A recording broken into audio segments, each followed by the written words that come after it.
Los trabajadores que hayan sido inscritos por sus empleadores para recibir los beneficios de la Ley de Protección del Empleo podrán consultar el estado de dicho trámite, además de solicitar la revisión de sus antecedentes en el sitio web de la Administración del Fondo de Cesantía, AFC. Para despejar todas las dudas sobre el tema, nos acompaña Daniel Manoli, gerente de Operaciones y Servicios de la AFC en Chile. Daniel, bienvenido a Canal 24 Horas. Muy buenas tardes. Hola Andrés, muy buenos días. Buenas tardes. Sí, bueno, los días se van haciendo un poco eternos, obviamente, en esta coyuntura, Daniel. Preguntarte primero por las novedades de la AFC, sobre todo en estos días. Si no me equivoco, mañana comienza a cobrarse el primer pago, valga la redundancia, de quienes hicieron el trámite hasta mediados de esta última, creo que el 23 de abril, ¿no era el plazo? 23 de abril, exacto. Sí, mira, Andrés, te explico. El día 30 en particular tenemos nuestro primer pago del aporte que entrega el Fondo de Cesantía Solidario a los trabajadores suscritos.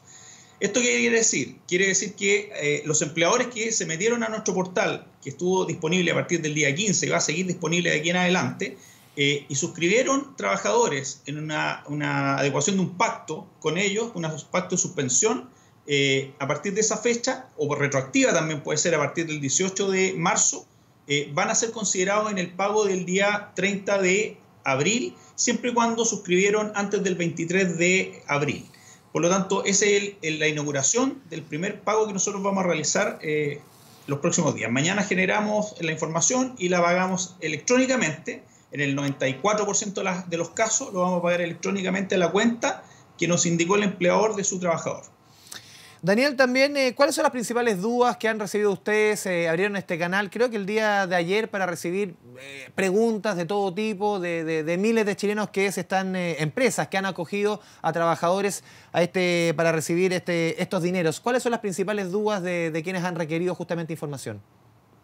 Por el lado del empleador, la principal duda es cómo subir esta planilla o cómo se hace el proceso exitoso de suscribir los trabajadores.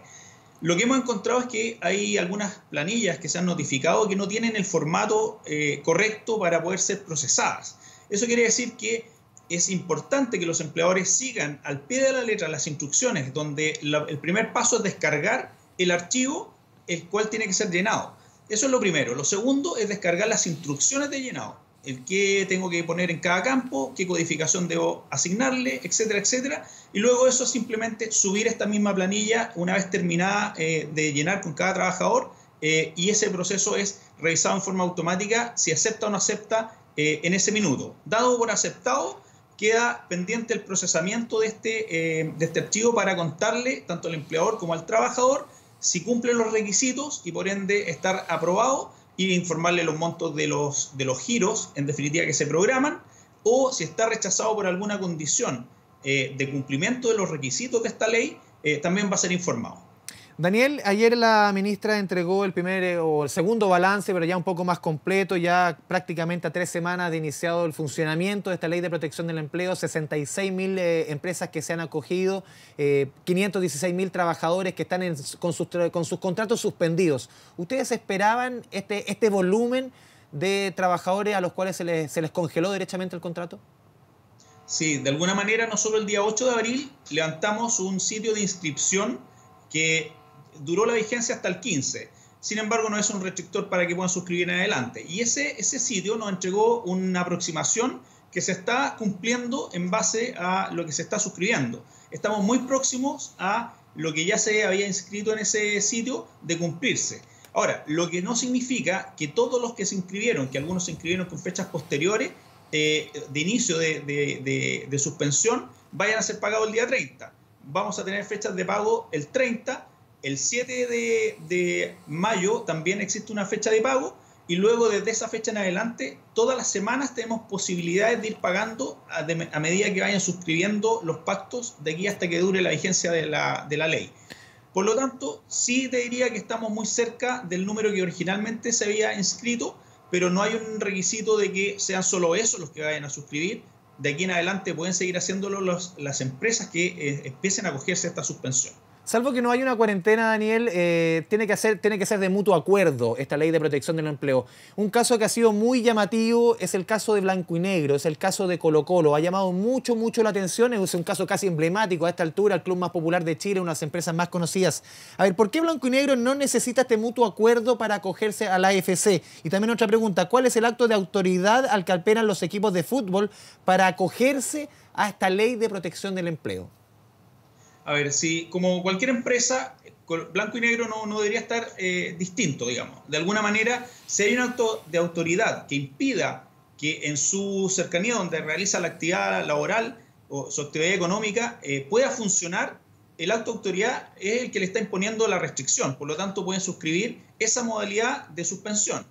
La otra modalidad es la de pacto, en donde no necesariamente es un acto de autoridad el que le impide funcionar, sino que de alguna manera el tema que estamos viviendo le pone un impedimento para realizar su actividad laboral. En ese caso sí necesita un mutuo acuerdo entre el trabajador y el empleador. Este acto de autoridad, perdón, Daniel, tiene relación más que con la cuarentena, que no ha ocurrido, por ejemplo, en el caso de Macul, donde están las instalaciones de Colo-Colo, tiene que ver con el impedimento de realizar actividades deportivas. O la reunión de más de 50 personas que creo que es el limitante. En un estadio se cumple ese requisito, por lo tanto no podrían funcionar. Por lo tanto tendrían que jugar, por ejemplo, sin público.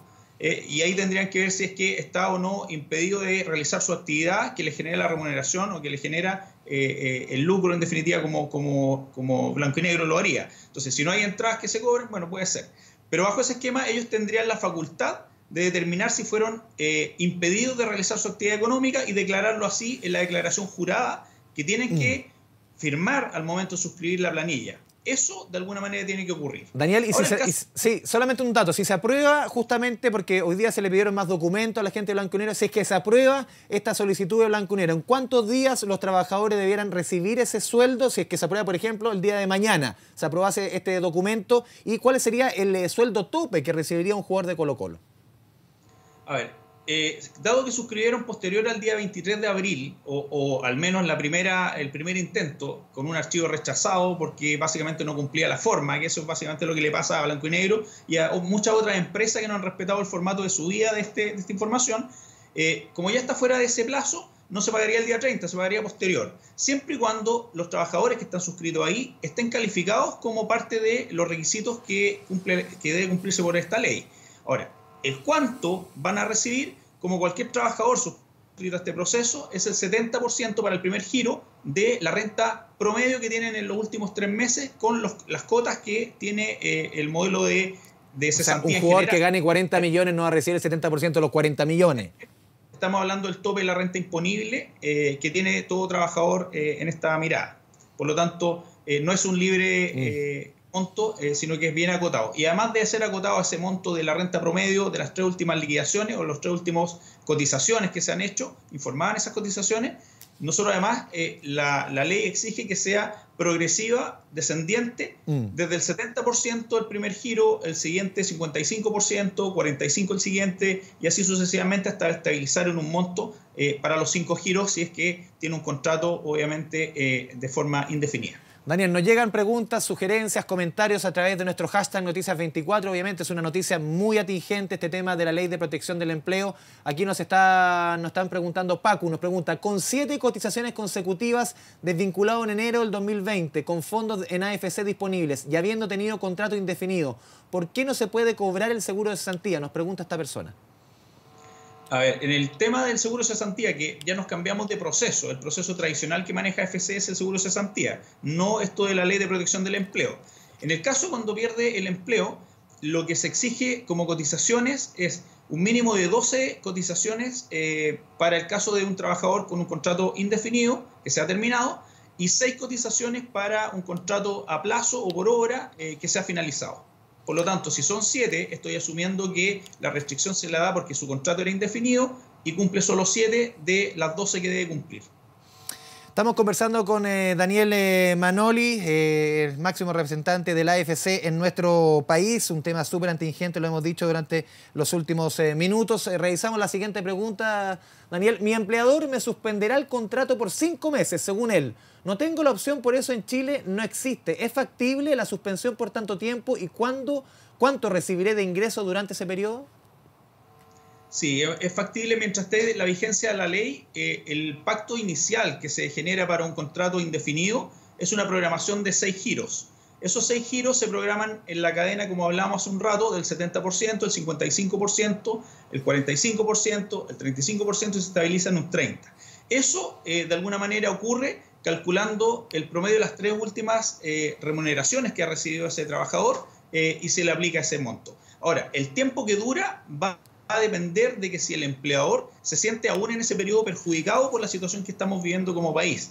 Si es así, puede seguir hasta que la ley lo merite o la ley esté vigente suscribiendo estos giros. Si es que ya no existe la posibilidad o se le invita al trabajador a volver a la jornada de trabajo, a la labor, tiene que suspender o tiene que revocar este pacto. Esta suspensión debe ser revocada por el empleador y tiene que estar totalmente consciente de que eso tiene que ocurrir, porque él en la declaración jurada, cuando suscribe el pacto, lo indica. Si ya la actividad la puede realizar, eso significa que los trabajadores vuelven a la labor, él tiene que revocar este pacto.